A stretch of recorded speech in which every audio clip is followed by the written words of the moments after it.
बच्चों देखो, आज यहाँ पे जो चैप्टर और जो टॉपिक मैं डिस्कस करने वाला हूँ, चैप्टर है केमिकल कोऑर्डिनेशन एंड इंटीग्रेशन। और जो टॉपिक है that is very very important, thyroid. तो थायराइड के अंदर बहुत सारे थायराइड फॉलिकल्स होते हैं। फॉलिकल्स के अंदर होते हैं फॉलिकुलर सेल्स, और ये फॉलिकुलर सेल्स बनाते हैं थायराइड। अगर नंबर ऑफ माइटोकॉन्ड्रिया बढ़ेगा तो इससे क्या होगा बेटा? एरोबिक रेस्पिरेशन बढ़ेगा। अगर थायरोक्सिन की कमी हो गई है तो बॉडी क्या करेगी? ज़्यादा से ज़्यादा टीआरएच और टीएसएच बनाएगी, जिसकी वजह से थायरोक्सिन का लेवल बढ़ सके। So basically thyrocalcitonin plays a crucial role in blood calcium homeostasis.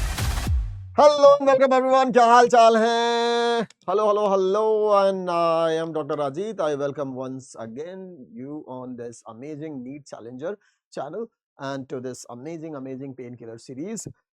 सो बच्चों देखो, आज यहाँ पे जो चैप्टर और जो टॉपिक मैं डिस्कस करने वाला हूँ, चैप्टर है केमिकल कोऑर्डिनेशन एंड इंटीग्रेशन। और जो टॉपिक है that is very very important, thyroid, है ना। तो thyroid gland and it's hormones आज हम लोग डिस्कस करेंगे। इससे रिलेटेड जो पीवाईक्यूज हैं, जो क्वेश्चंस हैं, वो सब भी हम लोग आज डिस्कस करने वाले हैं। ठीक है, पीवाईक्यूज तो नहीं, एफवाईक्यूज जिसको मैं बोलता हूँ, फ्यूचर ईयर क्वेश्चंस, वो हम लोग डिस्कस करेंगे, है ना। देखते हैं फटाफट। अच्छा, थायराइड बहुत ही इंपॉर्टेंट ग्लैंड है। ओके, इससे कई बार सवाल आए हैं और आते रहेंगे, तो इसको लाइटली मत लीजिएगा। ठीक है, चलिए स्टार्ट करते हैं।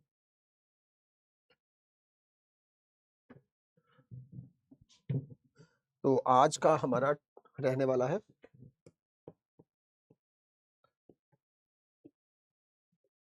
Thyroid gland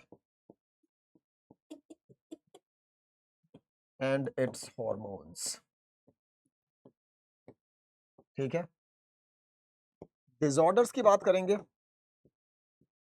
disorders related to thyroid gland, and finally करेंगे बेटा क्वेश्चन प्रैक्टिस।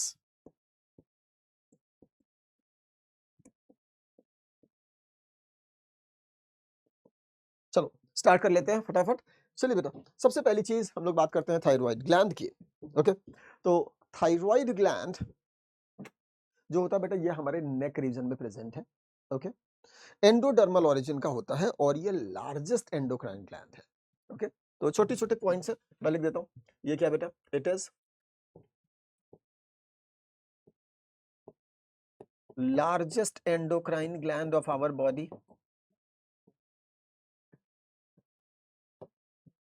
बात समझ में आ रही है? लार्जेस्ट एंडोक्राइन ग्लैंड है ये, एंडोडर्मल ओरिजिन का है। एंडोडर्मल ओरिजिन कहां प्रेजेंट है? तो फाउंड इन नेक रीजन। कहां प्रेजेंट है? नेक रीजन में। नेक रीजन में भी कहां प्रेजेंट है? तो it is present on the ventrolateral side of the trachea या ट्रेकियल जॉइंट। बात समझ आ रही है? मतलब आप ऐसे बोल दो, एनसीईआरटी बोलती है it's present on the either side of the trachea, है ना। तो एनसीईआरटी की बात कर लेते हैं, मैं लिख देता हूं। एनसीईआरटी के हिसाब से कहां प्रेजेंट है? Present on either side of trachea. Actually में कहां प्रेजेंट है? It is present on the ventrolateral side of the tracheal joint, है ना। Present on ventrolateral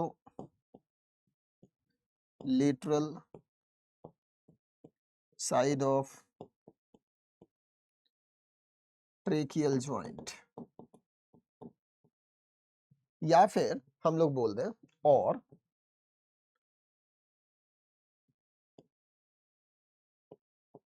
larynx and trachea.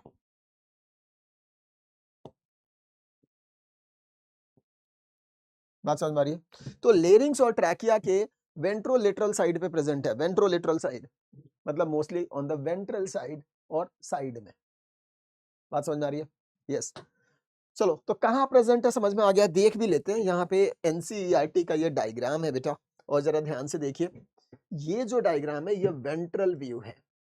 NCERT ने लिख रखा है बेटा, ये क्या है? दिस इज वेंट्रल व्यू, और ये क्या है बेटा, this is dorsal view. Ventral view, dorsal view. Okay, जब आप वेंट्रल व्यू में देख रहे हो तो ये क्या है, दिस इज वोकल कॉर्ड, यहां पे लिखा है बेसिकली में, ये क्या है, this is larynx, this is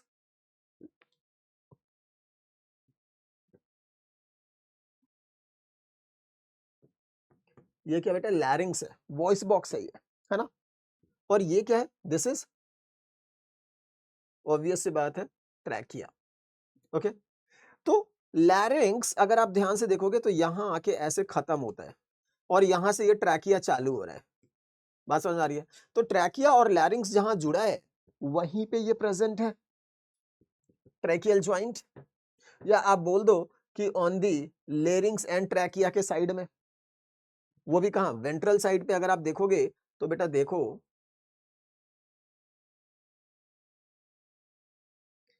ये पूरा ही कवर किया हुआ है, ठीक है। लेकिन यहीं पे डॉर्सल साइड में देखोगे तो ये जो ग्लैंड है बेटा, डॉर्सल साइड में दोनों साइड एक दूसरे से कनेक्टेड नहीं है। डॉर्सल साइड पे यहां पे कोई भी ग्लैंड प्रेजेंट नहीं है, यानी कि ये मेनली कहां प्रेजेंट है, ऑन द वेंट्रोलेटरल साइड। समझ गया, क्लियर है? ओके, अब जरा समझिए इस चीज को कि जब ये वेंट्रल साइड में कनेक्टेड है तो मोस्ट ऑफ द पार्ट आपको देखो साइड में दिख रहा है ना। तो ये जो साइड में दिख रहा है ना, इसको हम बोलते हैं थायराइड लोब, या एक है लेफ्ट लोब, दूसरा है राइट लोब। मैं लिख देता हूं, इसको हम बोल देते हैं दिस इज लेफ्ट लोब, और ये क्या है, दिस इज राइट लोब। तो दो लोब्स है बेटा, left lobe and right lobe.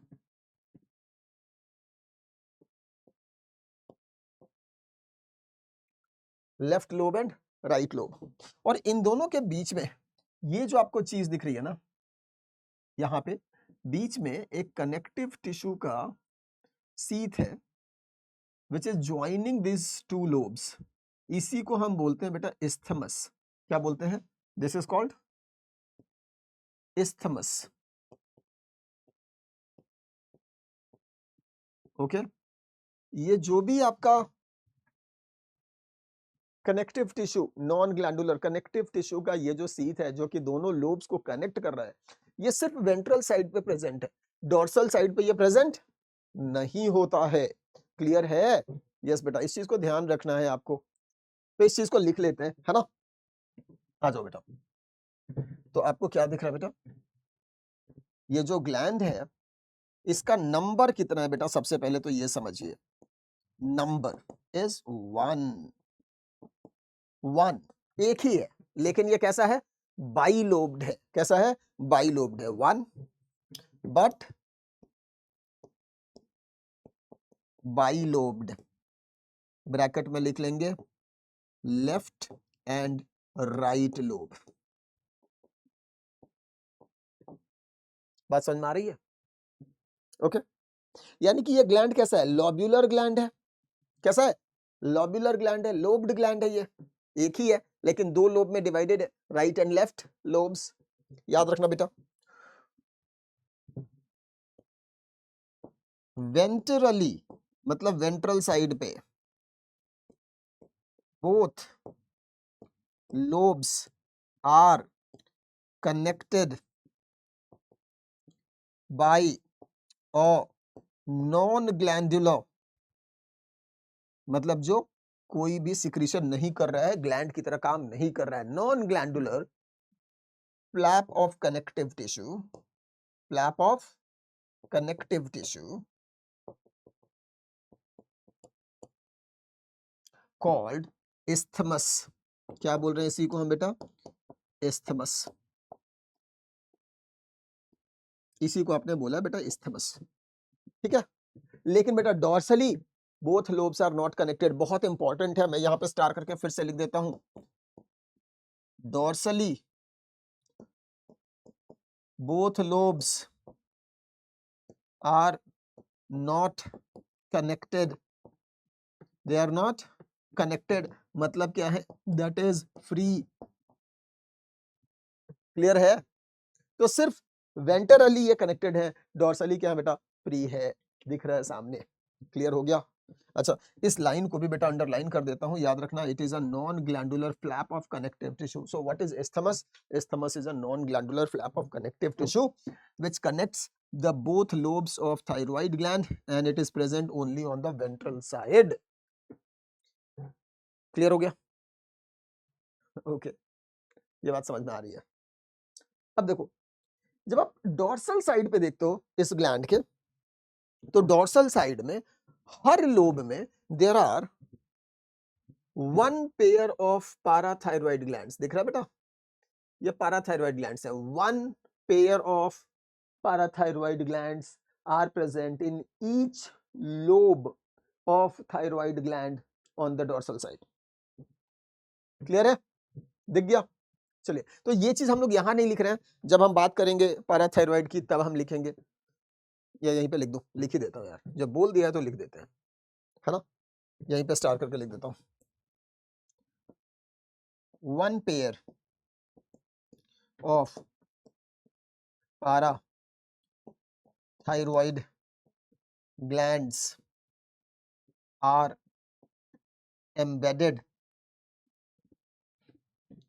on dorsal side of each thyroid lobe. Each thyroid lobe, total lobe कितने हैं? 2, इसीलिए टोटल पाराथायरॉइड ग्लैंड्स कितने होंगे? 2 पेयर्स, यानी कि 4। क्लियर हो गया? यस। चलिए, तो थायराइड ग्लैंड का एक स्ट्रक्चर आपको समझ में आ रहा है कि कैसा है, क्या है।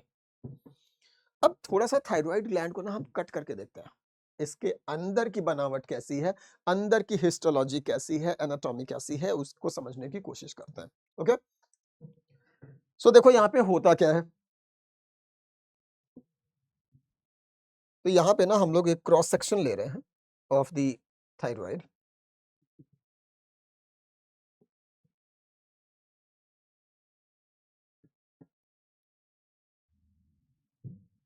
आपको क्या मिलने वाला है इसके अंदर? तो देखो बेटा, इसके अंदर आपको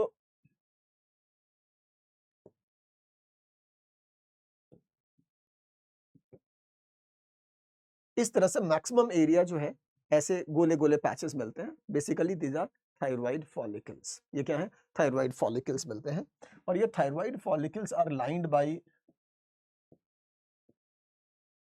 ग्लैंडुलर क्यूबॉइडल एपिथेलियम।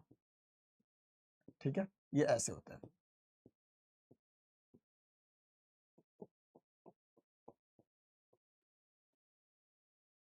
बात समझ में आ रही है?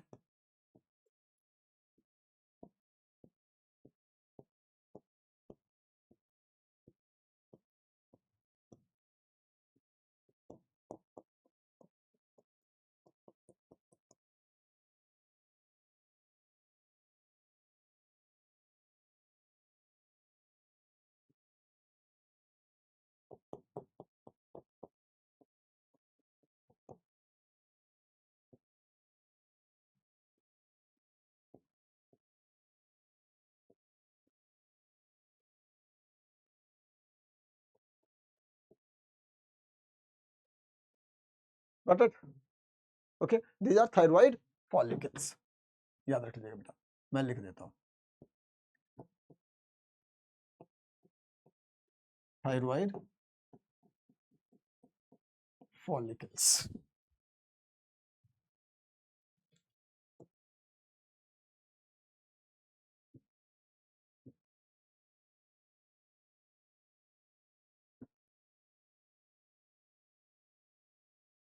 These are thyroid follicles.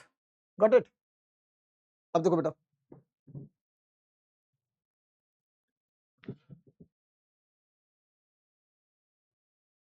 These are thyroid follicles. इन फॉलिकल्स को जब आप देख रहे हो, तो इसके अंदर जो सेल्स है, ये जो सेल्स है बेटा, इनको व्हाइट से मैं मार्क कर देता हूं। ये जो सेल्स है, या ये जो सेल्स है, ये कौन से सेल्स हैं? इनको हम बोलते हैं फॉलिकुलर सेल्स।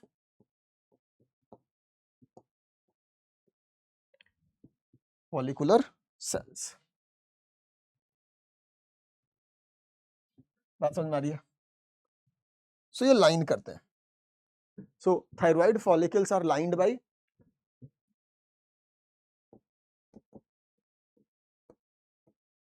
फॉलिकुलर सेल्स, जो है क्या, these are glandular cells. Okay, ये जो फॉलिकुलर सेल्स हैं, they release a hormone called thyroxine. लेकिन ये डायरेक्टली थायरॉक्सिन नहीं बनाते बेटा, कैसे होता है वो भी देख लो, है ना. तो ये बेटा सिक्रीट करते हैं,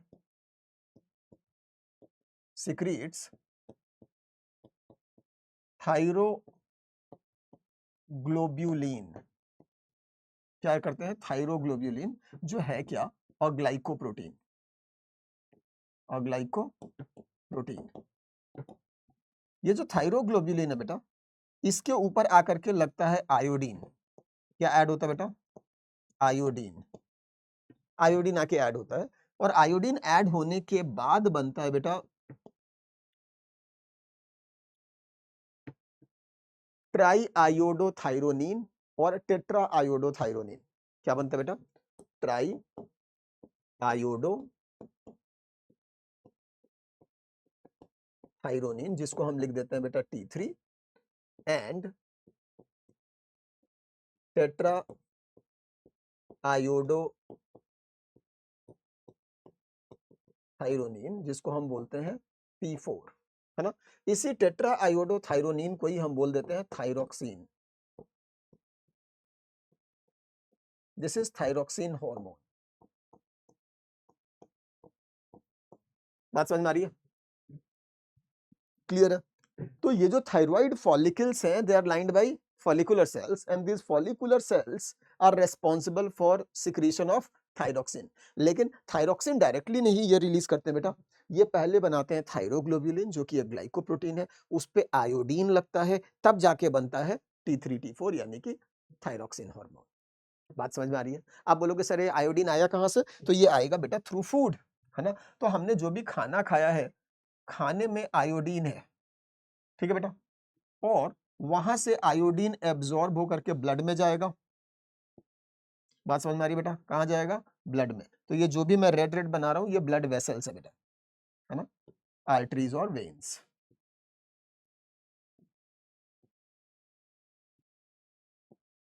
बात समझ में आ रही है, यस. यहां से आयोडीन आता है, यहां से क्या आता है बेटा, आयोडीन. आयोडीन, ठीक है. ये किस फॉर्म में आता है, ये अब आता है बेटा आई माइनस के फॉर्म में, आई माइनस के फॉर्म में, ठीक है.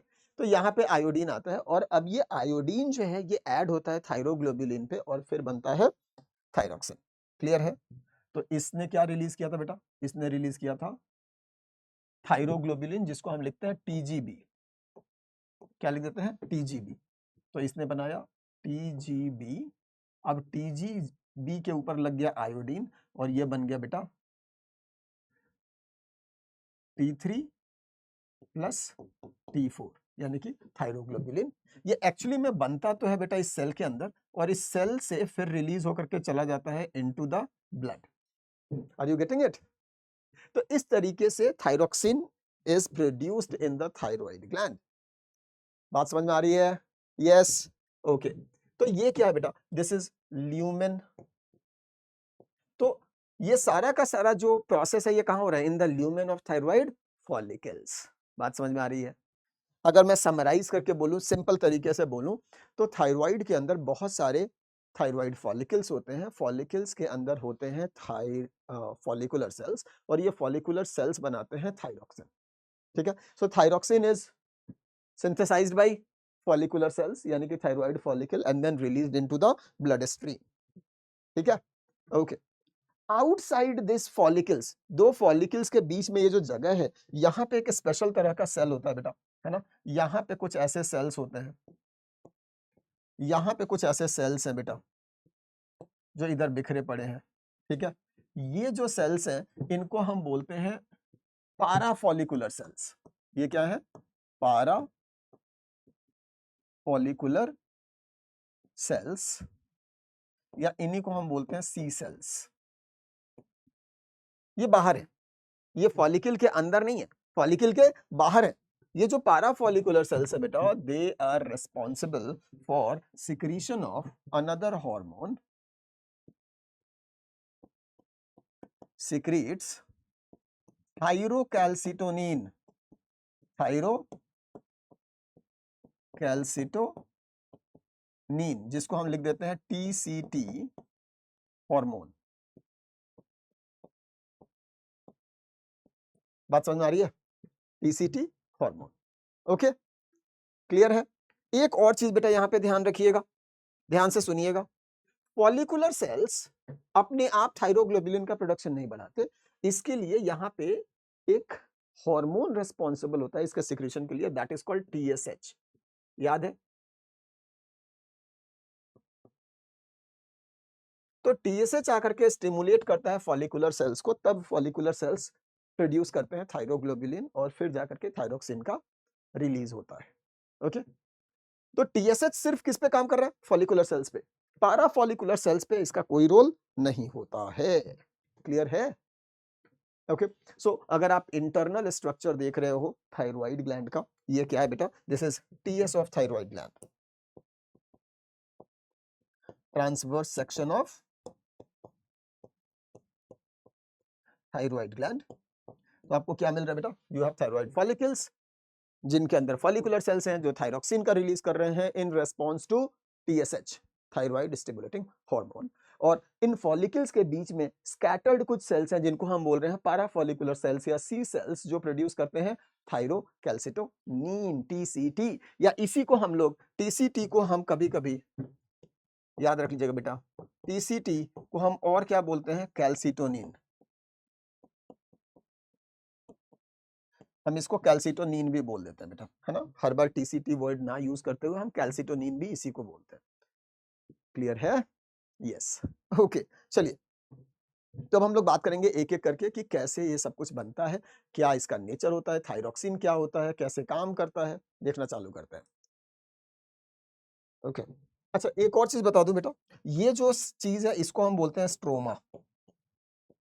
ये क्या है? स्ट्रोमा, मतलब फॉलिकल्स के बाहर का जो स्पेस है उसको हम स्ट्रोमा बोलते हैं। तो ये फॉलिकुलर सेल्स जो पैराफॉलिकुलर सेल्स जो होते हैं, they are scattered in stroma, they are scattered in stroma, they are present in stroma. Clear हो गया? चलिए, ओके, लेट्स सी।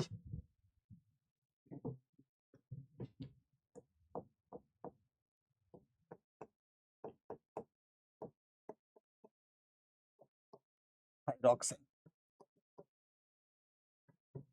है ना? हम लोग बात कर रहे हैं थायरॉक्सिन की। देखेंगे बेटा, देखिए,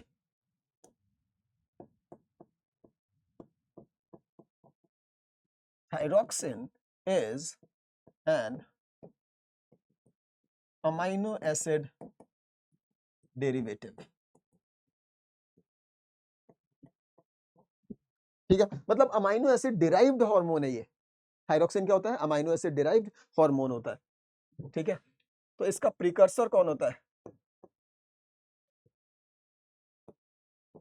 प्रिकर्सर ऑफ थायरॉक्सिन हार्मोन क्या होता है बेटा? It is tyrosine, tyrosine amino acid.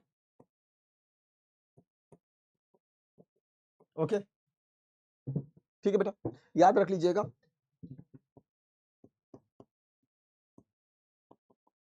Thyroid gland produces, क्या प्रोड्यूस करता है बेटा? अराउंड 20% T3 यानी कि try iodothyronine and around 80% T4 यानी कि टेट्रा आयोडोथायरोनिन। तो जो ग्लैंड है वो सिक्रीट क्या करता है? मेनली T4, थायरॉक्सिन जिसको हम बोल देते हैं, और 20% T3। ठीक है, अब ये T3 T4 दिखता कैसा है वो भी दिखा देता हूं, है ना? आपको ज्यादा क्लियर हो जाएगा कि कैसे ये टायरोसिन का डेरिवेटिव है। देखो बेटा, आपको जरा सा एक बॉक्स के अंदर दिखा रहा हूं मैं, है ना? देखिएगा, क्योंकि ये एक्स्ट्रा इन्फॉर्मेशन है तो उसको जरा सा ध्यान से देखना बेटा, याद रख लीजिएगा बेटा। टाइरोसिन अमाइनो एसिड, सबसे पहले इसका स्ट्रक्चर देख लो। टाइरोसिन अमाइनो एसिड का स्ट्रक्चर कैसा होता है? NH2 HCOOH और यहां पे होता है बेटा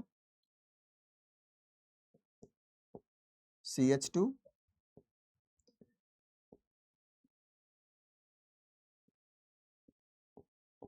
OH। बात समझ में आ रही है? This is tyrosine.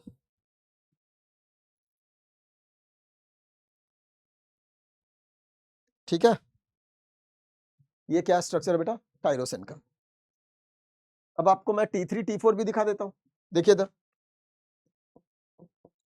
T3 और यहां पे आपको मैं दिखा देता हूं T4। T3 का स्ट्रक्चर कैसा है बेटा?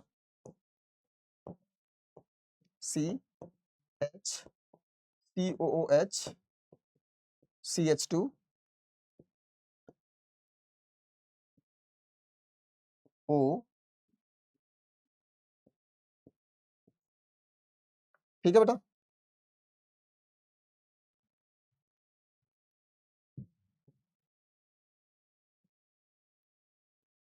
OH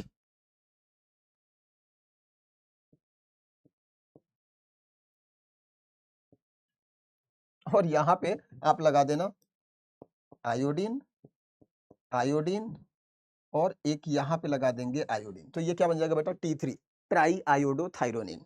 ओके, अगर सिमिलर स्ट्रक्चर, अरे यार ये क्या हो गया?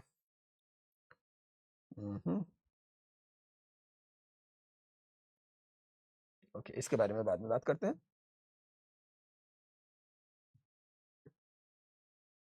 सिमिलर स्ट्रक्चर है बेटा, बस यहाँ पे अगर इधर भी एक आयोडीन एटम लगा दूं मैं तो क्या बन जाता है? T4। क्लियर है? तो T3 क्या है, T4 क्या है, अब आपको क्लियर हो जाना चाहिए। बात समझ में आ रही है? T3 क्या है, T4 क्या है, क्लियर हो गया। कैसे मैं बोल रहा हूं कि it is derived from tyrosine, तो यही टाइरोसिन है बेटा।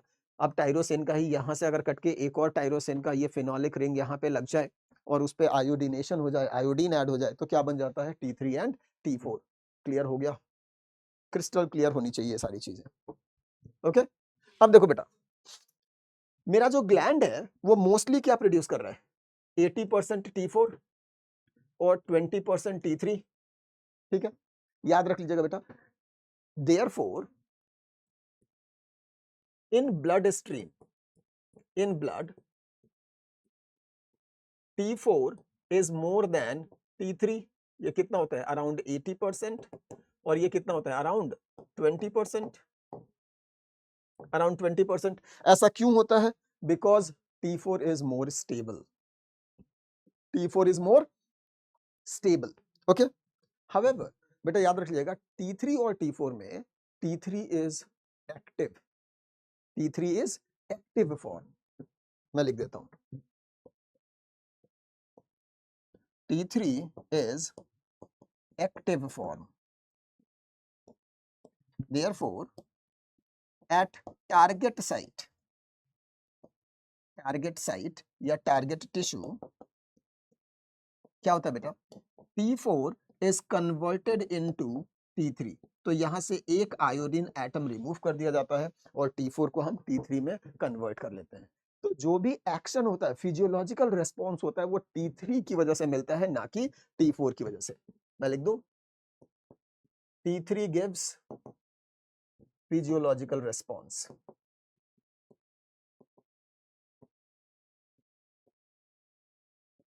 ना कि T4। आप बोलोगे फिर T4 बन क्यों रहा है? इसलिए बन रहा है क्योंकि ये ज्यादा स्टेबल है। तो अगर आपसे पूछे कि ब्लड में T3 ज्यादा होगा या T4? T4। लेकिन टिश्यू में ज्यादा क्या होगा? T3, क्योंकि टिश्यू में जाकर के T4 is converted into T3। Clear है? बन जाएगा सवाल। ओके, चलो आगे बढ़ते हैं। अच्छा, एक और चीज समझ लो बेटा, एक और चीज समझ लीजिएगा, स्टार करके लिख रहा हूं। थायराइड कैन स्टोर TGB यानी कि थायरोग्लोब्युलिन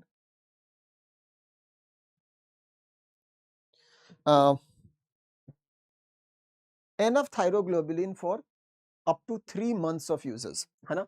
So thyroid can store TGB for around 3 months. बात समझ आ रही है? Therefore हम लोग बोलते हैं कि thyroid is the only gland that can store its hormone. Clear है? तो जो स्टोरेज होता है वो बेटा T3 T4 का नहीं होता है, थायरोग्लोब्यूलिन का होता है, थायरोनिन का नहीं होता। बात समझ में आ रही है? यस, ये सारी छोटी छोटी चीजें बेटा ध्यान रखिएगा। Now let's look at the functions of thyroxine, है ना, कि थायरोक्सिन का क्या क्या रोल होता है। हेडिंग डाल लेंगे, फंक्शंस या इफेक्ट्स ऑफ थायरोक्सिन। क्या क्या इफेक्ट या फंक्शन होता है बेटा थायरोक्सिन का, वो देख लो एक एक करके। बहुत ही सिंपल सिंपल सी चीजें हैं, ध्यान दे लेंगे, याद रहेगा, और इसी से मोस्टली क्वेश्चन पूछा भी जाता है। सबसे पहला रोल, सबसे इंपॉर्टेंट, जो बार बार आपसे पूछा जाता है बेटा, सबसे पहला रोल थायरोक्सिन करता क्या बेटा? इट इंक्रीजेस BMR, यानी कि बेसल मेटाबॉलिक रेट। समझ में आ रहा? तो थायरोक्सिन का पहला फंक्शन क्या है? To increase the BMR, increase the basal metabolic rate. यानी कि बेटा समझो इसका मतलब होता क्या है, इसका मतलब ये होता है, यहां पे अगेन एक बॉक्स में मैं बना के लिख देता हूं कि increased level of thyroxine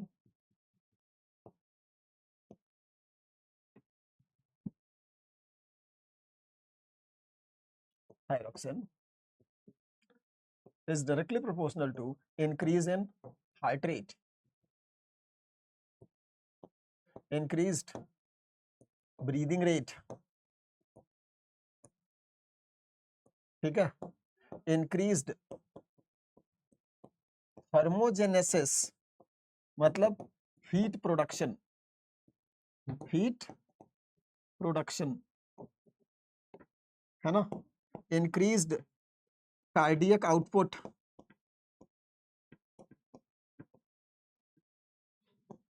increased blood pressure, BP, ये सब बढ़ाता है बेटा, बेसल मेटाबॉलिक रेट को बढ़ा देता है। ठीक है, अच्छा ये कैसे करता है ये और आपको समझ में आ जाएगा, याद रख लीजिएगा। थायरोक्सिन जब भी काम करता है, वैसे थायरोक्सिन के receptor most of the body cells पे प्रेजेंट होते हैं। मैं इस चीज को यहाँ पे लिख देता हूँ बेटा, है ना, नहीं तो रह जाएगा।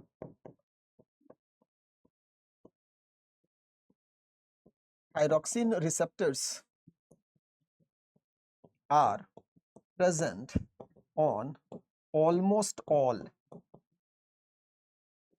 बॉडी सेल्स, इसीलिए लगभग सारे के सारे सेल्स पे, सारे के सारे बॉडी सेल्स पे आपको थायरोक्सिन का इफेक्ट दिखाई देगा। बात समझ में आ रहा है? अब ये करता क्या है? थायरोक्सिन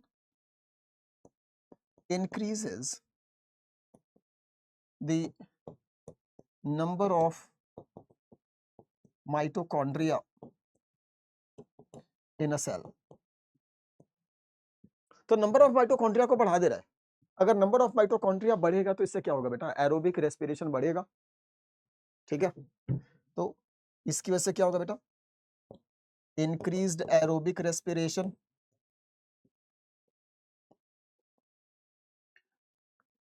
इसकी वजह से क्या होगा?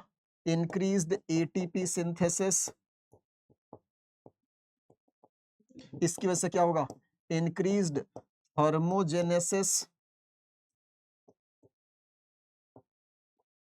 यानी कि हीट प्रोडक्शन।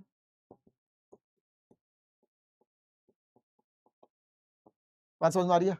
तो थर्मोजेनेसिस बढ़ रही है बेटा, एटीपी का सिंथेसिस बढ़ रहा है, यानी कि मैं बोल दूं ऑक्सीडेटिव मेटाबॉलिज्म बढ़ जाएगा। Increased oxidative metabolism, right. तो ऑक्सीडेटिव मेटाबॉलिज्म होगा जिससे एनर्जी का फॉर्मेशन होगा, एटीपी सिंथेसिस ज्यादा हो रही है, तो हम बोल दें कि थायरॉक्सिन जो है वो कैलोरीजेनिक हार्मोन है। देयरफॉर हम क्या बोलते हैं बेटा, थायरॉक्सिन इज कैलोरीजेनिक। कैलोरी बेटा एनर्जी का यूनिट होता है, calorie is the unit of energy. अगर एनर्जी ज्यादा बन रही है, किसी हार्मोन के आने से बॉडी में एनर्जी ज्यादा बन रही है, एटीपी ज्यादा बन रही है, मतलब ये क्या है, कैलोरी दे रहा है, मतलब एनर्जी दे रहा है, कैलोरीजेनिक हार्मोन। ठीक है, सो इट इज कैलोरीजेनिक हार्मोन। क्या ये बात समझ में आ गई आपको? क्लियर है फंडा? अब देखो बेटा कि इसका मेटाबॉलिज्म पे क्या क्या रोल होता है। देखिए मेटाबॉलिज्म पे क्या रोल होता है। थर्ड, सेलुलर मेटाबॉलिज्म पे क्या करता है ये? तो ये प्रीडोमिनेंटली बेटा लिपोलिसिस कराता है ना? तो ये क्या करता है? प्रीडोमिनेंटली इंड्यूसेस लिपोलिसिस, यानी कि लिपिड का ब्रेकडाउन, प्राइमरली कोलेस्टेरॉल कैटाबॉलिज्म, है ना? मैं लिख दूं प्राइमरली कोलेस्टेरॉल कैटाबॉलिज्म, यानी कि कोलेस्टेरॉल को तोड़ रहा है। इसकी वजह से होगा क्या बेटा, लिपिड ज्यादा टूट रहा है, ठीक है, एनर्जी ज्यादा प्रोड्यूस हो रही है, ज्यादा से ज्यादा एरोबिक रेस्पिरेशन हो रहा है, ज्यादा से ज्यादा ऑक्सीडेटिव मेटाबॉलिज्म हो रहा है, जिसकी वजह से there will be increased weight loss. ठीक है, मैं अगेन एक बॉक्स बना रहा हूं, यहाँ पे मैं लिख रहा हूं, देखिएगा बेटा, अगर किसी इंसान में थायरॉक्सिन का लेवल बढ़ जाए, increased thyroxine is directly proportional to increase body weight loss। तो बॉडी वेट लॉस कराता है ये, ठीक है, और क्या कराता है? तो ये तो समझ गया आपका roll on the lipid metabolism. Carbohydrate metabolism पे क्या करता है बेटा, ये ब्लड शुगर लेवल को बढ़ाता है ना? तो ये क्या करता है, इंक्रीजेस ब्लड शुगर लेवल। ठीक है, ब्लड शुगर लेवल को बढ़ा रहा है, इसीलिए देयरफॉर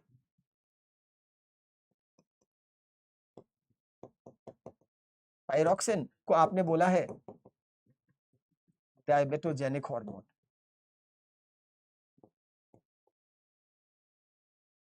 ये क्या हो रहा है बेटा, डायबेटोजेनिक हार्मोन होता है। ठीक है, याद रख लीजिएगा बेटा, बच्चों में थायरॉक्सिन का लेवल हाई होता है ना, और इसीलिए बच्चों का ब्लड शुगर लेवल भी एडल्ट से ज्यादा होता है। ठीक है, ये हम लोग बात करेंगे। क्लियर हो गया? Okay, what about protein? Protein पे इसका क्या रोल है, प्रोटीन मेटाबॉलिज्म पे? तो बेटा मेनली ये प्रोटीन एनाबॉलिज्म कराता है, मेनली कॉजेज प्रोटीन एनाबॉलिज्म, मतलब प्रोटीन सिंथेसिस, प्रोटीन सिंथेसिस। और अगर प्रोटीन सिंथेसिस हो रहा है मतलब ग्रोथ होगा, मतलब क्या होगा, ग्रोथ होगा। बात समझ में आ रही है? प्रोटीन सिंथेसिस हो रहा है मतलब ग्रोथ इंड्यूस हो रहा है। बात समझ में आ रही है क्या? यस। तो देखो सिक्स्थ, थायरॉक्सिन इंड्यूसेस क्या क्या बेटा, a physical growth, B mental growth, मतलब ग्रोथ ऑफ सीएनएस, है ना, मेनली हम किसकी बात कर रहे हैं, सीएनएस। सी रिप्रोडक्टिव ग्रोथ,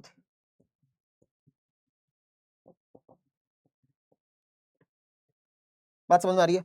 तो जो थायरॉक्सिन है वो बेटा फिजिकल, मेंटल एंड रिप्रोडक्टिव तीनों तरह का ग्रोथ करवाता है।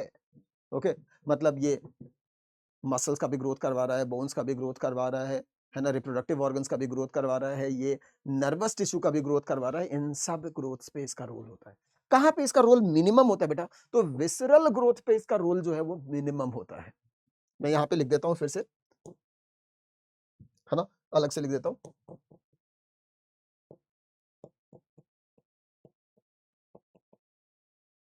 Thyroxine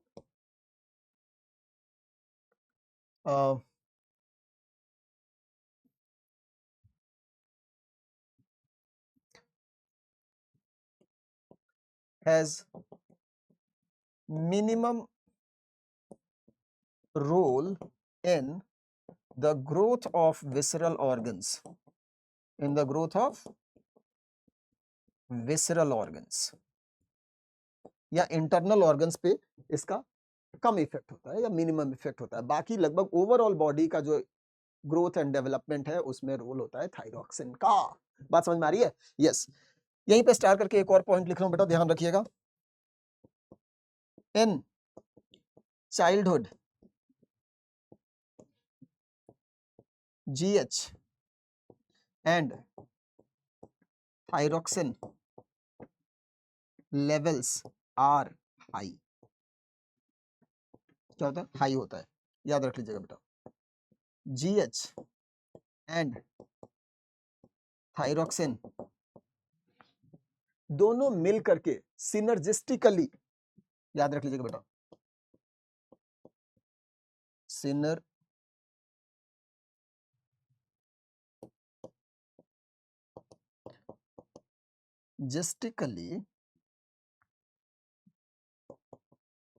induces growth and development of a child। ठीक है बेटा, तो चाइल्डहुड में दोनों का लेवल हाई होता है क्योंकि जीएच और थायरोक्सिन सिनर्जिस्टिकली इंड्यूस करता है ग्रोथ एंड डेवलपमेंट को। इसीलिए हम लोग क्या बोलते हैं बेटा, देयरफॉर जीएच एंड थायरोक्सिन क्या बेटा, दे आर सिनर्जिस्टिक हॉर्मोन्स। ये क्या है? सिनर्जिस्टिक हार्मोन होता है। क्लियर है? जीएच में भी बोला था डायबेटोजेनिक है, ये भी डायबेटोजेनिक है, दोनों ब्लड शुगर लेवल को बढ़ा रहा है, दोनों सिनर्जिस्टिकली काम करता है to bring growth and development of a child. Clear हो गया? So these are synergistic hormones। Okay, अब मैं यहां पे लिख दूं, therefore blood sugar level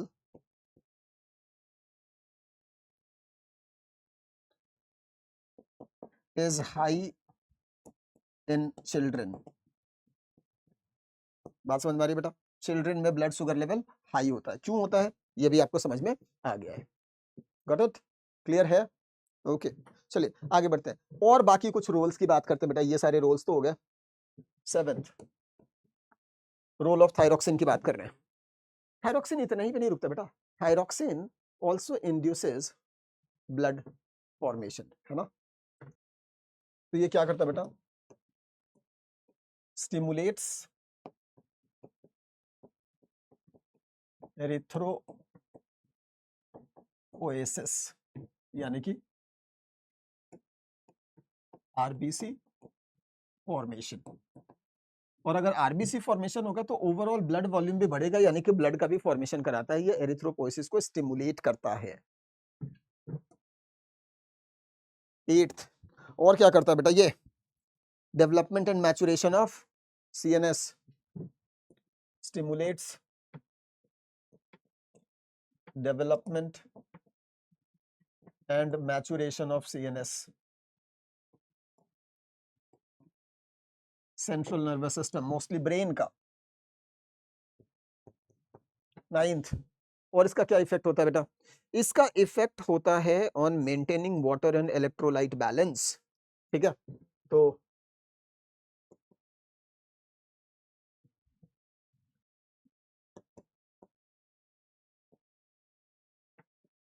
maintenance of water and electrolyte balance, ये कैसे होता है ये समझो। Balance by increasing the activity of sodium potassium pump तो ये सोडियम पोटेशियम पंप की एक्टिविटी को बढ़ा करके किडनी के अंदर बेटा वाटर और इलेक्ट्रोलाइट बैलेंस को मेंटेन करने में हेल्प करता है। Got it? यस। तो इसका बहुत सारा रोल है। एक और रोल लिखते हैं 10th, गोनेड्स पे भी इसका रोल है ना? इसका रोल कहाँ बेटा? गोनेड्स के अंदर भी है, और गोनेड्स में ये मेंस्ट्रुअल साइकिल को रेगुलेट करता है, रेगुलेट्स मेंस्ट्रुअल साइकिल। बात समझ में आ रही है? तो इसका बहुत सारा फंक्शन है। फंक्शन आपको दिख गया है कि क्या क्या होता है, थायरोक्सिन क्या क्या काम करता है। तो थायरोक्सिन का फंक्शन वगैरह हमें समझ में आ गया। थायरोक्सिन का सिक्रीशन रेगुलेट कैसे होता है, रेगुलेशन की बात कर लें, फिर डिसऑर्डर्स की बात करेंगे। चलो देखते हैं।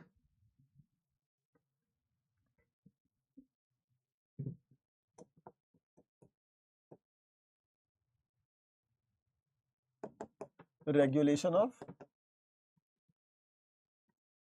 थायरोक्सिन कैसे होता है। आइए बेटा, सबसे पहले समझो कि सर्काडियन रिदम यानी कि बायोलॉजिकल क्लॉक जिसको आप बोलते हो, 24 आवर स्लीप वेक साइकिल जिसको आप बोलते हो, है ना, ये और साथ में बेटा कोल्ड कोल्ड टेम्परेचर, है ना, ये आकर के स्टिमुलेट करता है, ये भी आकर के स्टिमुलेट करता है किसको? हाइपोथैलेमस को, टू हाइपोथैलेमस। तो हाइपोथैलेमस बेटा रिलीज करता है, समझिएगा, releases TRH, thyrotropin releasing hormone. TRH जाकर के बेटा स्टिमुलेट करता है एंटीरियर पिट्यूटरी को, एंटीरियर पिट्यूटरी, अडीनो हाइपोफाइसिस का पार्ट बेटा। ओके, तो एंटीरियर पिट्यूटरी इसके रेस्पॉन्स में रिलीज करता है टीएसएच, थायराइड स्टिमुलेटिंग हार्मोन, और ये जाकर के बेटा स्टिमुलेट करता है फॉलिकुलर सेल्स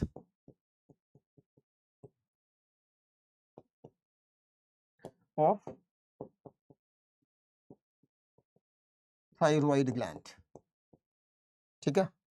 और जैसे ये रिलीज होता है ना बेटा, जब ये स्टिमुलेट होता है, then it start secreting, increase कर देता है किसका लेवल? T3 एंड T4, यानी कि थायरोक्सिन का लेवल बढ़ने लगता है। बात समझ में आ रही है? क्लियर हो गया? लेकिन अब जरा सोचो, इफ अगर if thyroxine level is high, if thyroxine level becomes high, मतलब नॉर्मल से ज्यादा हो जाए, तो अब ये इनहिबिटरी रोल शो करने लगता है, मतलब निगेटिव इनहिबिशन, निगेटिव फीडबैक होने लगता है। ये आकर के इसको मना कर देगा, ये इसको आकर के इनहिबिट कर देगा, मतलब यहां पे इसका क्या हो रहा है? निगेटिव फीडबैक मैकेनिज्म चलने लगता है, जिसकी वजह से थायरोक्सिन का लेवल कभी भी नॉर्मल लेवल से एक्सीड नहीं करेगा, वो नॉर्मल लेवल पे मेंटेन रहेगा, कम होगा, सर्काडियन रिदम कोल्ड आकर के उसको बढ़ा देगा। बात समझ में आ रहा है? जैसे सर्दियों में थायरोक्सिन बढ़ता है, मेटाबॉलिज्म बढ़ता है, जिसकी वजह से थर्मोजेनेसिस होगी, हमारी बॉडी की टेम्परेचर मेंटेन रहेगी। सर्काडियन रिदम में भी ऐसा ही होता है ना, इसीलिए usually in the night thyroxine levels become high. बात समझ में आ रहा है? तो रिलीज होता रहता है, अगर जरूरत से ज्यादा थायरोक्सिन आ गया तो निगेटिव फीडबैक से ये अपने लेवल्स को मॉनिटर कर लेता है, रेगुलेट कर लेता है। Got it? क्लियर है बेटा? ये याद रखिएगा, क्योंकि इससे कई बार सवाल पूछा गया है, बार बार पूछा जाता है। ओके, क्लियर है? अब समझना। अब यहां पे जरा सा एक स्टेप और मैं आपके लिए थोड़ा सा चेंज कर देता हूं। अब देखो बेटा, ये T3 और T4 डायरेक्टली तो नहीं बनता है, ये डायरेक्टली तो नहीं बनता है। होता क्या है? फॉलिकुलर सेल्स रिलीज करता है टीजीबी, यानी कि थायरोग्लोब्युलिन, और टीजीबी के ऊपर लगना है आयोडीन। क्या लगना है बेटा? आयोडीन। तब जाकर के ये बनेगा, तब जाकर के T3 T4 बनेगा। अगर आयोडीन की कमी हो जाए तो आप चाहे जितना भी टीआरएच या टीएसएच दे दो, T3 T4 का लेवल इंक्रीज नहीं कर सकता है। बात समझ में आ रही है? तो ये चीज ऐसे आप याद रखेंगे। क्लियर है? ओके, चलो, तो ये बात हमें समझ में आ गई है, हमें ये सब क्लियर हो गया है। We will talk about disorders, है ना? Disorders related to thyroid. Disorders, जब भी हम डिसऑर्डर्स की बात करते हैं ना, तो मेनली जो भी हार्मोनल डिसऑर्डर्स होते हैं वो दो तरह के होते हैं। एक because of hyper secretion of the hormone, और दूसरा होता है due to hypo secretion of the hormone. ठीक है? क्लियर है? तो एक एक करके हम लोग पढ़ते हैं। सबसे पहले मैं उन डिसऑर्डर्स के बारे में बात करूंगा जो हाइपो सिक्रीशन ऑफ थायरॉक्सिन से होते हैं। ठीक है? सबसे पहला is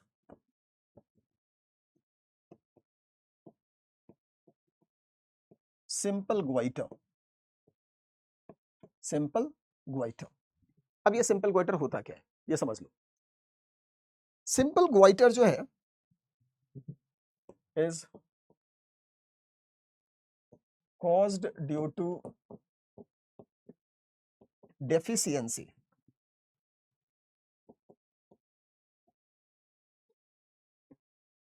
of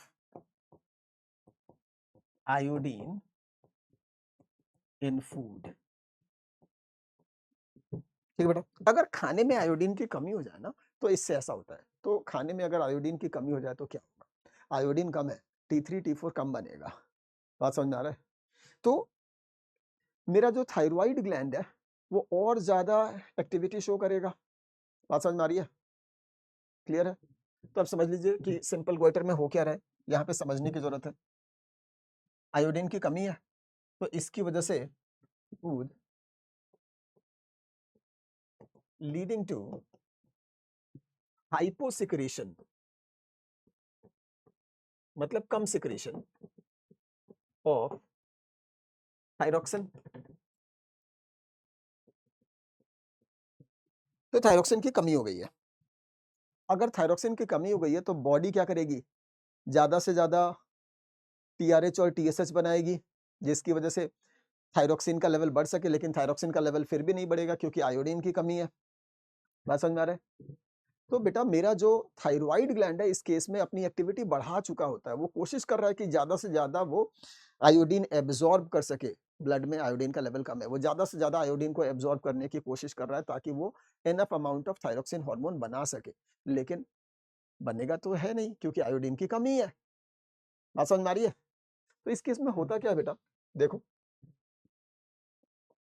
TRH and TSH levels become high।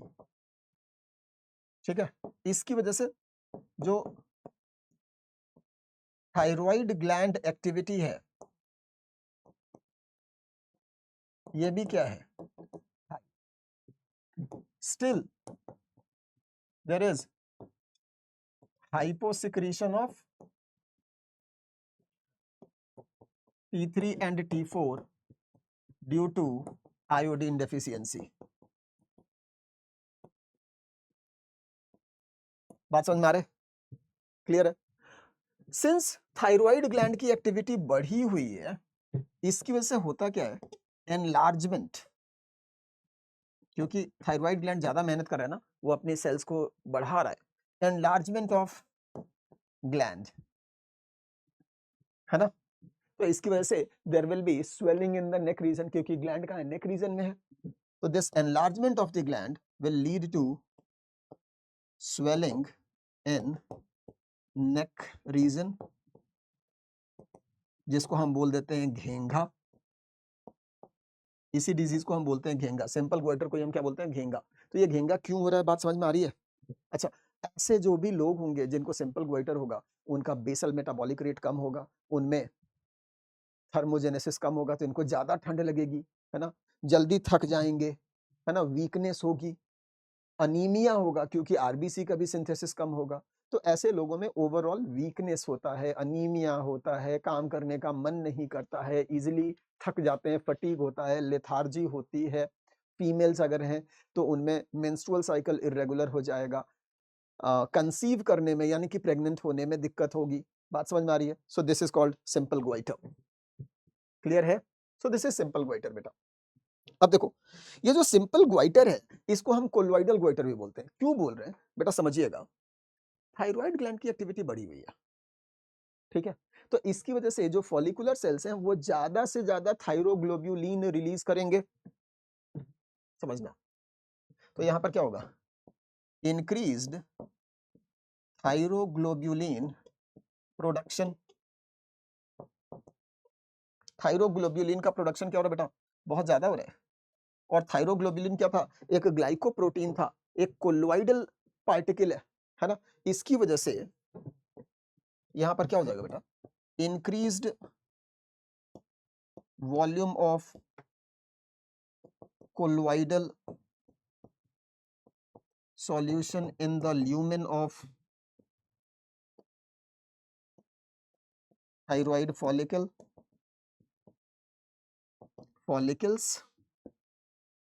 बात समझ में आ रही है? And this is the reason of enlargement of the gland.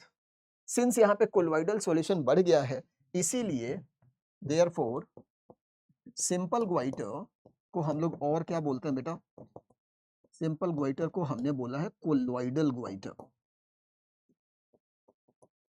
इसको हमने क्या बोल दिया है, कोलोइडल ग्वाइटर। बात समझ में आ रही है? यस, तो सिंपल ग्वाइटर का दूसरा नाम क्या है, colloidal goitre. Got it? Okay, चलिए, है ना, तो मैं इसको हटा देता हूं यहां से, ऐसे देख लो। क्लियर हो गया? ओके, चलिए बेटा, अब एक स्पेशल पॉइंट देखना।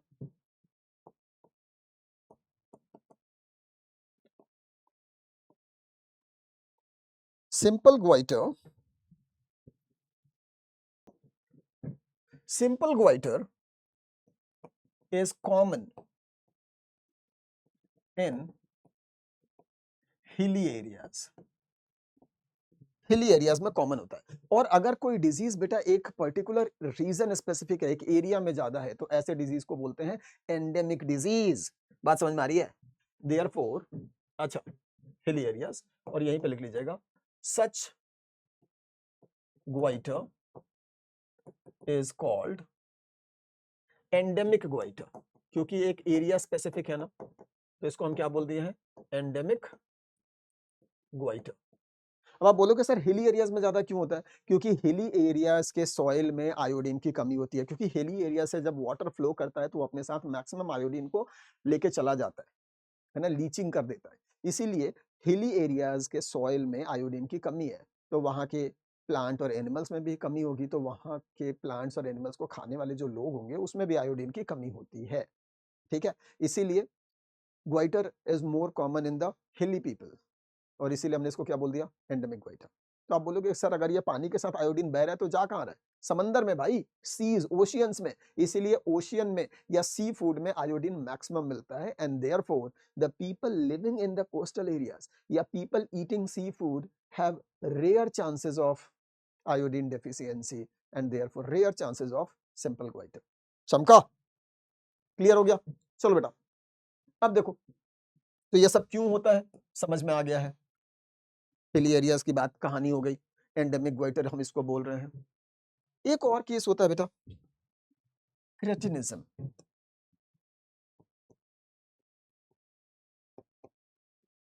क्रेटिनिज्म, क्रेटिनिज्म क्यों होता है, caused due to iodine deficiency during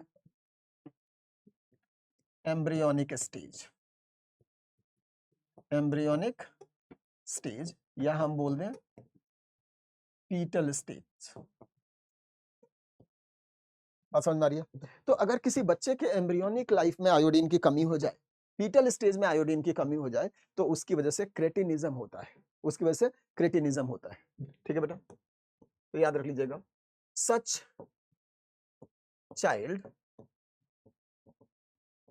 suffers from क्या क्या बेटा, ए पुअर मैं लिखूंगा stunted, stunted physical and mental growth. तो ऐसे बच्चे का फिजिकल और मेंटल ग्रोथ दोनों क्या होगा बेटा? स्टंटेड होगा, रिटार्डेड होगा, है ना? स्टंटेड फिजिकल और मेंटल ग्रोथ। अच्छा, स्टंटेड के साथ साथ यहाँ पे रिटार्डेड वर्ड भी लिख देता हूँ, क्योंकि कई बार रिटार्डेड वर्ड यूज कर देता है, तो आप लोग कंफ्यूज नहीं होना। स्टंटेड या रिटार्डेड फिजिकल और मेंटल ग्रोथ, यानी कि ऐसे बच्चे की हाइट कम होगी, है ना? यानी कि यहाँ पे क्या होगा? This is called thyroid dwarfism. क्या बोलते हैं? थायराइड ड्वार्फिज्म, ठीक है? ऐसा बच्चा की हाइट तो कम है, उसकी मेंटल एबिलिटी भी कम है ना? याद रख लीजिएगा। सच चाइल्ड इज कॉल्ड क्रेटिनिक चाइल्ड। क्या बोलते हैं बेटा? क्रेटिनिक चाइल्ड।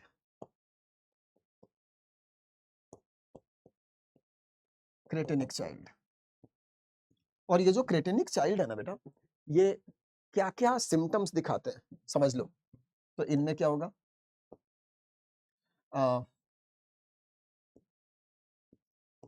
ये ड्वार्फ होंगे, ठीक है? फिजिकल ग्रोथ स्टंटेड है, तो ड्वार्फ होंगे, हाइट कम रहेगी। ओके, साथ में क्या होगा बेटा? They will be having low IQ, low IQ intelligence quotient, है ना? मतलब बेवकूफी भरी हरकत करेंगे, इसी को हम बोल सकते हैं आईडियोसी।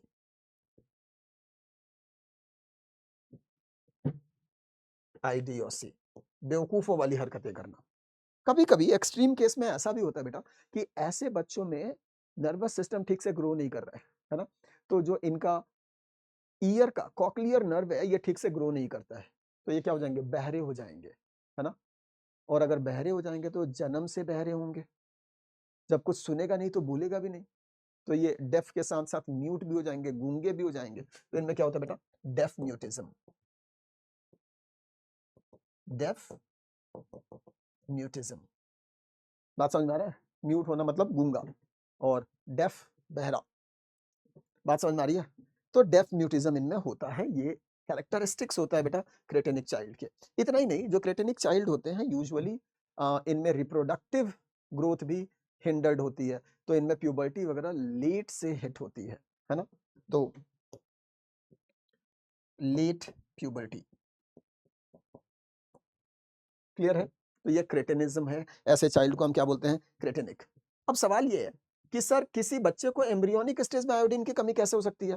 तो ये तो तभी हो सकती है ना जब उसके माँ को आयोडीन की डेफिशिएंसी हो।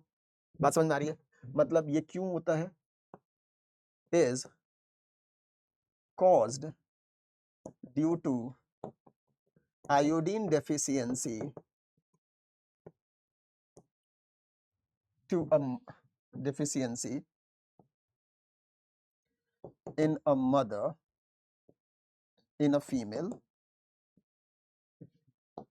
during her pregnancy।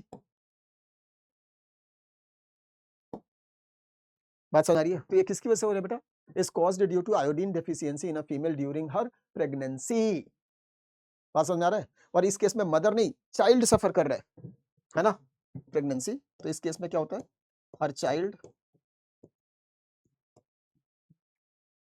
suffers from cretinism. Clear है? समझ गया? ओके बेटा, तो क्रेटिनिज्म भी आपको समझ में आ गया। आगे बढ़ते हैं। Third disease,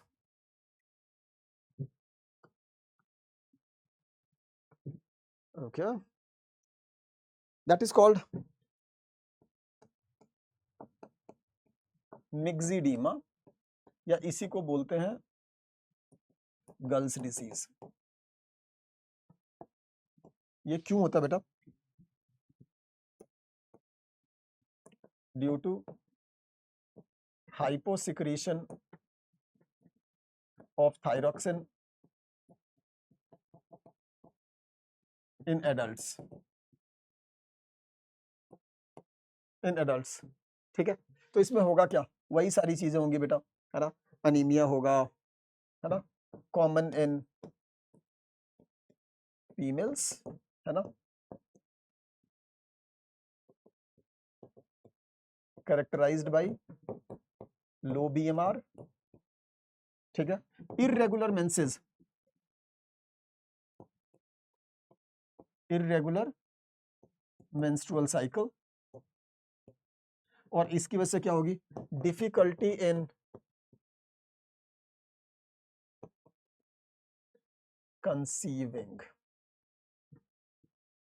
difficulty in pregnancy. मैं लिख दूं, आप लोग ज्यादा अच्छे से समझते हो बेटा, है ना, कंसीव करना तो नहीं लिखता हूं मैं। तो इरेगुलर मेंसेस होते हैं, लो बीएमआर होता है, अनीमिया होगा, और अनीमिया की वजह से सेंसिटिव टू कोल्ड होंगे, जल्दी ठंडी लगती है इनको, ओके, वीकनेस,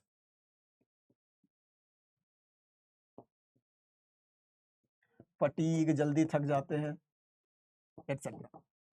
ये सारा कुछ होता है बेटा मिक्सिडिमा या गर्ल्स डिजीज के अंदर। क्लियर हो गया बेटा? तो ये सारे वो डिजीजेस थे बेटा जो कि हाइपोसिक्रीशन ऑफ थायरोक्सिन से होते हैं। अब हम लोग बात करेंगे fourth disease, and that is called exophthalmic goitre, या जिसको हम बोलते हैं थायरोटॉक्सिकोसिस, थायरोटॉक्सिकोसिस, ओके, या फिर एक्सोप्थैलेमिक ग्वाइटर, थायरोटॉक्सिकोसिस, या एक और नाम है बेटा इसका, इसी को हम लोग बोलते हैं Graves disease, okay.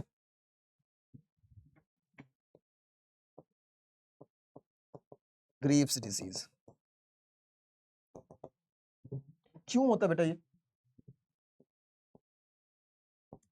Due to hyper secretion of thyroxine, due to hyper secretion of thyroxine, thyroxine ज्यादा प्रोड्यूस हो रहा है, ठीक है। तो अगर थायरोक्सिन ज्यादा प्रोड्यूस हो रहा है तो what will be the effect, आपको मिलेगा क्या, सिम्टम्स क्या मिलेंगे? ज्यादा थायरोक्सिन है तो बीएमआर हाई होगा, है ना, तो they will have high BMR, है ना, इंक्रीज्ड अलर्टनेस,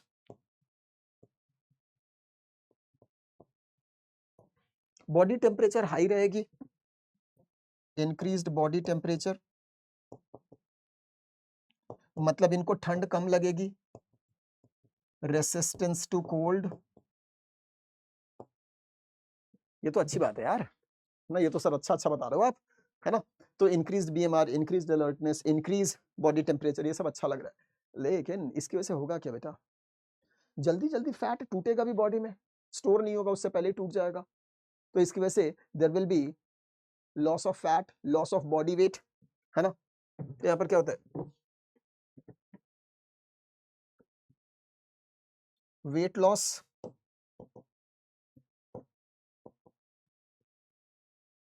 है ना, अनएक्सपेक्टेड वेट लॉस होगा, इतना वेट लॉस होगा कि आपकी हड्डियां दिखेंगी, ठीक है,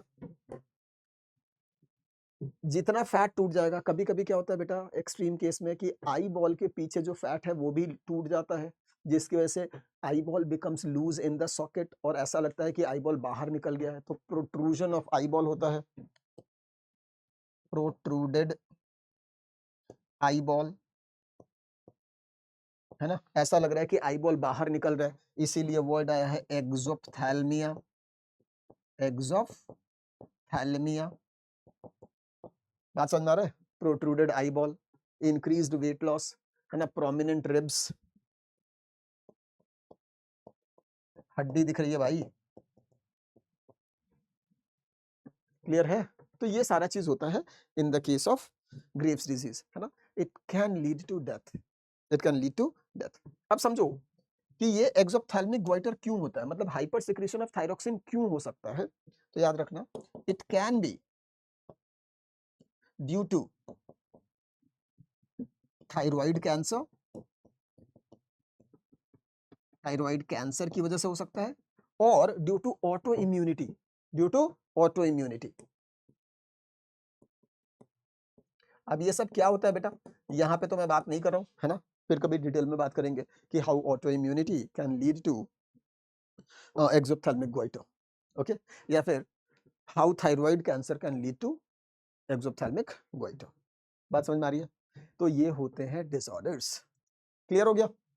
ओके, तो थायराइड ग्लैंड क्या है, कैसा है, हार्मोन थायरोक्सिन क्या काम करता है, कैसे रेगुलेट होता है, इसके डिसऑर्डर्स क्या होते हैं, ये सब क्लियर हो गया। अब इन सब में हमने एक चीज छोड़ दिया बेटा, पाराफॉलिकुलर सेल्स जो थे थायराइड ग्लैंड के, वो एक हार्मोन रिलीज कर रहे थे कैल्सिटोनिन, उसको छोड़ दिया। क्यों छोड़ रहे हैं, उसको भी पढ़ लेते हैं, आ जाओ।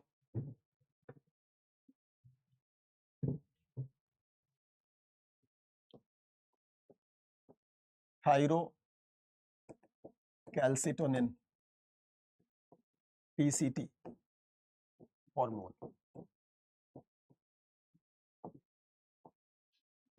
ठीक है। चलिए बेटा, सबसे पहली चीज कहां से रिलीज हो रहा है, released by parafollicular cells of thyroid. इसका जो रेगुलेशन है उसमें टीएसएच का कोई रोल नहीं है, it is regulated by blood calcium level, है ना, blood calcium level. It's secretion is regulated by blood calcium level, bracket में लिख देता हूं, नॉट बाई टीएसएच। टीएसएच का यहां पे कोई रोल नहीं होता है, याद रखना बेटा। ये जो थायरोकैल्सिटोनिन है, it is a peptide hormone. ये क्या बेटा, पेप्टाइड हार्मोन है। ये करता क्या है, ब्लड कैल्शियम लेवल को कम करता है ना। So it is a hypocalcaemic hormone, it is a hypocalcaemic hormone, मतलब reduces blood calcium level by, कैसे रिड्यूस करता है बेटा वो देख लो। नंबर 1, इंक्रीज्ड, या मैं बोल दूं decreased reabsorption of calcium through renal tubules. तो रीनल टिब्यूल्स से ये रीएब्जॉर्प्शन को कम कर देता है। दूसरा क्या करता है, decreased absorption of calcium through intestine. तो इंटेस्टाइन में जो फूड से कैल्शियम आया है उसके एब्जॉर्प्शन को कम कर दिया।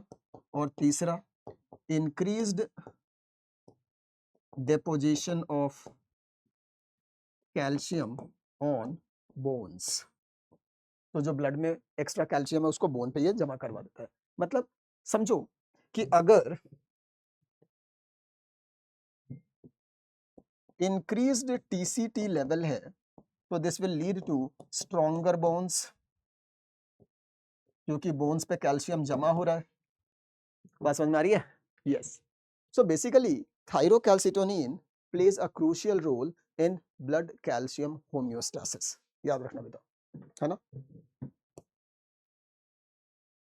याद रखिए बेटा, एक हार्मोन होता है पीटीएच, पाराथॉर्मोन हार्मोन या parathyroid hormone, PTH, parathyroid hormone. ये होता है एंटागोनिस्टिक,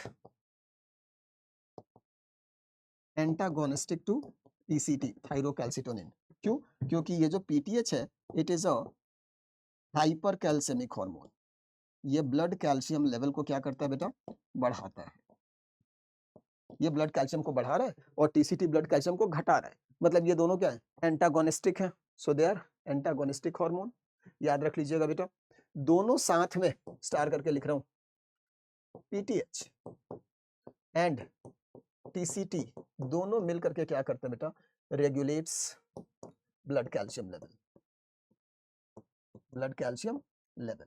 मतलब अगर ब्लड कैल्शियम लेवल बढ़ गया है तो टीसीटी रिलीज होगा, ब्लड कैल्शियम को लोअर करके नॉर्मल पे लाएगा, और अगर ब्लड कैल्शियम लेवल घट गया है तो पीटीएच आएगा, ब्लड कैल्शियम लेवल को बढ़ा के नॉर्मल तक लेकर के आता है। बात समझ में आ रही है?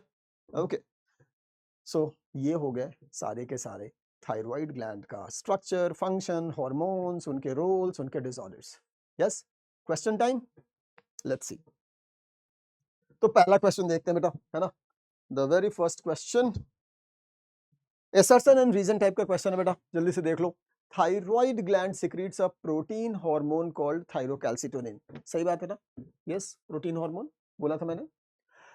Thyrocalcitonin regulates the blood calcium level. हाँ बिल्कुल सही बात है ना? तो हार्मोन थायरोकैल्सिटोनिन, देखो असर्शन और रीजन एक दूसरे को एक्सप्लेन नहीं कर रहे हैं, दोनों करेक्ट हैं। सो आंसर लगाएंगे नॉट अ करेक्ट एक्सप्लेनेशन। दो सेपरेट स्टेटमेंट्स है बेटा, है ना, दोनों का एक दूसरे से कोई लेना देना नहीं है। नेक्स्ट क्वेश्चन देखते हैं। Which of the following statements about hypothyroidism, hypothyroidism है ना, अंडरलाइन कर लिया करना नहीं तो गलती हो जाती है, in pregnant women or in adults is are true? It can lead to stunted growth, cretinism in babies. Yes, it can.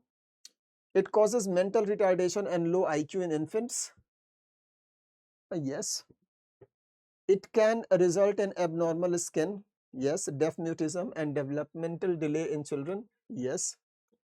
In adult women, hypothyroidism may cause irregular menstrual cycle. Yes. It results in an increased basal metabolic rate in the body. नहीं बेटा, hypo बोला तो ये गलत है, decreased. तो ABCD तो सही है ना, ई नहीं है बस। Okay, ABCD option A clear है। बेसिकली जो पढ़ा था वही डायरेक्ट क्वेश्चन है ना, और मोस्टली फंक्शन से ऐसे ही सवाल आपका बनता भी है। नेक्स्ट क्वेश्चन क्या बेटा, if the thyroid gland of a tadpole is removed it can metamorphose when. अब देखो बेटा एक चीज समझना, थायरोक्सिन का एक और रोल है ना, जो वहां पे मैं नहीं पढ़ा पाया, छूट गया था, है ना, कि ये जो थायरोक्सिन है इंड्यूसेस मेटामॉर्फोसिस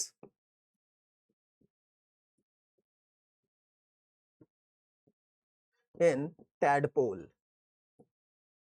बात समझ में आ रहा है? तो tadpole is the larva of frog, और इसमें मेटामॉर्फोसिस इंड्यूस कौन कर रहा है? Thyroxine hormone. थायरोक्सिन हार्मोन नहीं होगा तो मेटामॉर्फोसिस भी नहीं होगा। बात समझ में आ रही है? तो क्वेश्चन है कि thyroid gland of a tadpole को हमने रिमूव कर दिया है, मतलब थायरोक्सिन तो बनेगा नहीं, तो मेटामॉर्फोसिस तो नहीं होना चाहिए। मेटामॉर्फोसिस कब होगा? Iodine is injected in its blood. भाई थायराइड ग्लैंड ही नहीं है, आयोडीन डालोगे भी तो उससे थायरोक्सिन तो नहीं बनेगा। इंसुलिन इज इंजेक्टेड, इंसुलिन का इसमें कोई रोल ही नहीं है। Secretion of pituitary is injected in its blood. Secretion of pituitary मतलब हम बात कर रहे हैं टीएसएच की। टीएसएच भी तब काम करेगा जब थायराइड हो, है ना, यहाँ पे थायराइड ग्लैंड ही हटा दिया है, इसीलिए ये भी काम नहीं करेगा। Thyroid of some other vertebrate is transplanted in it. हाँ जी, काम करेगा। आप बोलोगे सम अदर वर्टिब्रेट का डालेंगे तो कैसे काम करेगा? क्योंकि थायराइड ग्लैंड हम डाल रहे हैं, मतलब it will store some thyroxine, वो थायरोक्सिन जैसे ही रिलीज होगा it will induce metamorphosis। तो करेक्ट आंसर इज डी। ठीक है, और वैसे भी आपको मालूम है जो हार्मोन है वो नॉन स्पीसीज स्पेसिफिक होता है, ठीक है, इसीलिए आंसर डी लगा रहे हैं। नेक्स्ट क्वेश्चन देखो बेटा, विच of the following statement is incorrect. Incorrect पूछा है, ध्यान दो। Molecules of the hormones that are amino acid derivatives, peptides or proteins are large and insoluble in lipids, thus cannot enter the target cell. Yes, this is true, है ना, except one amino acid derivative that is thyroxine, उसको छोड़ करके, है ना। तो अभी हम लोग पढ़ते हैं फिर बात करेंगे। Neurohypophysis is under direct neural regulation of hypothalamus. Yes, पढ़ा था हमने, करेक्ट है। Hypothyroidism is a disorder caused due to deficiency of parathyroid hormone। ये तो गलत है यार। थायराइड हाइपोथायरॉयडिज्म किसकी वजह से होता है? हाइपोसिक्रीशन ऑफ थायरोक्सिन, ना कि पाराथॉर्मोन हार्मोन या पाराथायरॉइड हार्मोन, ये तो गलत है। So this is your correct answer. D भी देख लेते हैं। Ovulation in females is under control of luteinizing hormone secreted by anterior pituitary. Yes, that is correct. तो इनकरेक्ट क्या है? सी। क्लियर है? नेक्स्ट क्वेश्चन देखो बेटा, अ pregnant female delivers a baby who suffers from stunted growth, है ना, एक symptom दे दिया। दूसरा, मेंटल रिटार्डेशन है, लो इंटेलिजेंस क्वोशिएंट है, एबनॉर्मल स्किन है। This is the result of, किसकी वजह से हो रहा है बेटा? हाइपोसिक्रीशन ऑफ थायरोक्सिन, है ना। आयोडीन डेफिशिएंसी हो गई है मदर में during her pregnancy. Deficiency of iodine in diet, low secretion of growth hormone, no. Cancer in the thyroid gland, अगर कैंसर होता तो हाइपर सिक्रीशन होता थायरोक्सिन का। Over secretion of pars distalis, no. So correct answer is A. Clear हो गया? Cretinism का case है बेटा। नेक्स्ट देख लीजिए। अच्छा, क्रेटिनिज्म में एबनॉर्मल स्किन भी होता है, ये याद रखना। नेक्स्ट क्वेश्चन क्या है? In Graves disease which of the following takes place? Graves disease मतलब एक्सोप्थेल्मिक गोइटर की बात हो रही है। Exophthalmic goitre takes place due to deficiency of iodine, no. यहां पर हाइपर सिक्रीशन ऑफ थायरोक्सिन होता है, ठीक है। अगर आयोडीन की डेफिशिएंसी होगी तो किसी भी केस में हाइपर सिक्रीशन ऑफ थायरोक्सिन तो हो ही नहीं सकता, तो ये स्टेटमेंट बिल्कुल गलत है। It is an example of hypothyroidism, no. Hyperthyroidism. Thyroid gland decreases in size, नहीं। It is an example of hyperthyroidism in which a special antibody produced which stimulates thyroid gland to release more thyroxine, yes। autoimmunity वाला case है बेटा, है ना। तो this is correct, D. Clear है? Next question देखते हैं बेटा। tadpoles of frog can be made of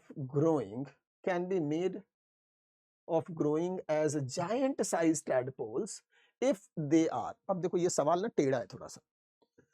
tadpole को आप जायंट साइज टैडपोल में कब कन्वर्ट कर सकते हो? If there is no metamorphosis. If there is no metamorphosis, तो जो टैडपोल है with time it can grow into giant size tadpole. Clear है? अगर मेटामॉर्फोसिस हो जाता तब तो वो एडल्ट में कन्वर्ट हो जाता, फ्रॉग बन जाता। बात समझ में आ रही है? तो अगर टैडपोल को जायंट साइज टैडपोल बनाना है मतलब आपको मेटामॉर्फोसिस नहीं होने देना है, मेटामॉर्फोसिस को रोकना है। और ये कब रुकेगा? जब थायरोक्सिन के लेवल को आप कम कर दो या थायरोक्सिन बनाना ही बंद करवा दो, ठीक है।